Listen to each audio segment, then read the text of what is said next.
مرد اس عورت سے کبھی تعلق ختم نہیں کرتا جو اس سے سچا پیار کرتی ہو۔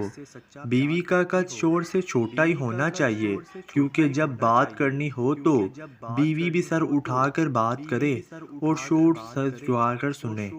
قسمت اور بیوی تنگ تو کرتی ہے، لیکن جب ساتھ دیتی ہے تو زندگی بدل دیتی ہے۔ حالات سکھا دیتے ہیں باتیں سنانا اور سہنا، ورنہ ہر شخص اپنے آپ میں بادشاہ ہوتا ہے۔ نمک حرام اور بد نظر انسان کا پہلا شکار اس کا حسن ہے۔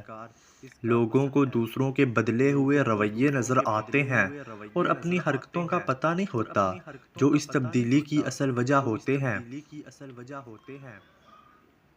عورت مرد کی امیری اور غریبی سے بالکل متاثر نہیں ہوتی، بلکہ وہ تو بس اس بات سے متاثر ہو جاتی ہے کہ کوئی مرد اسے کتنی عزت دیتا ہے۔ عورت کو ایسے میچور مرد کی ضرورت ہوتی ہے جو اس کی بچگانہ حرکات کو برداشت کرے اور اسے منانے کا ہنر رکھتا ہو۔ عورت کو محبت ہونے میں بہت دیر لگتی ہے، کیونکہ وہ وفا کے پہلے اور محبت کو بعد میں رکھتی ہے، اور وفا کرنے والے محبت کرنے سے ذرا مشکل ہوتا ہے۔ عورت کو کوئی کام بھی تھکا نہیں پاتا، رویے تھکا دیتے ہیں۔ جب آپ کا غصہ اور آپ کا غرور باقی ہے تو اپنے آپ کو نیک لوگوں میں کبھی شمار مت کرنا۔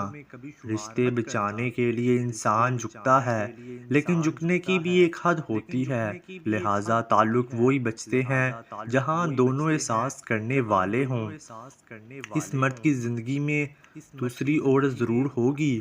جو مرد بار بار ایک سے یہ دو باتیں کہے گا: میں تم سے بات نہیں کرنا چاہتا، بار بار میرے آگے نہ آیا کرو، ناراض آدمی کو پیار سے خاموش کرو، بیمار انسان کو نرمی سے خاموش کرو، کنجوس کو سخاوت کے ساتھ خاموش کرو، جھوٹے کو سچ کے ساتھ خاموش کرو، ایسا شوہر چنو جو آپ کے لیے اچھا ہو، نہ کہ آپ کے والدین کے لیے، نہ کہ بینک اکاؤنٹ کے لیے۔ ایسا کوئی چنو جو آپ سے ہر وقت محبت کرے، جو غلطی نہ ہونے پر بھی معافی مانگے، جو کہ آپ کو کھو دینے سے ڈرے، جو آپ کو خوش رکھنا چاہے، جو کبھی کبھی رشتہ ختم نہ کرے۔ ایسے شخص کو کبھی مت کھونا جو ہر وقت آپ کے ساتھ رہا ہو، محبت کا اظہار کیا ہو، ورنہ زندگی بھر کہیں سکون نہ ملے گا۔ اگر آپ نے اپنی چاہ میں کوئی کسر نہیں چھوڑی، مگر آپ کا ساتھی پھر بھی آپ سے خوش نہیں، تو اسے آزاد کر دیں اور اسے ڈھونڈنے دیں۔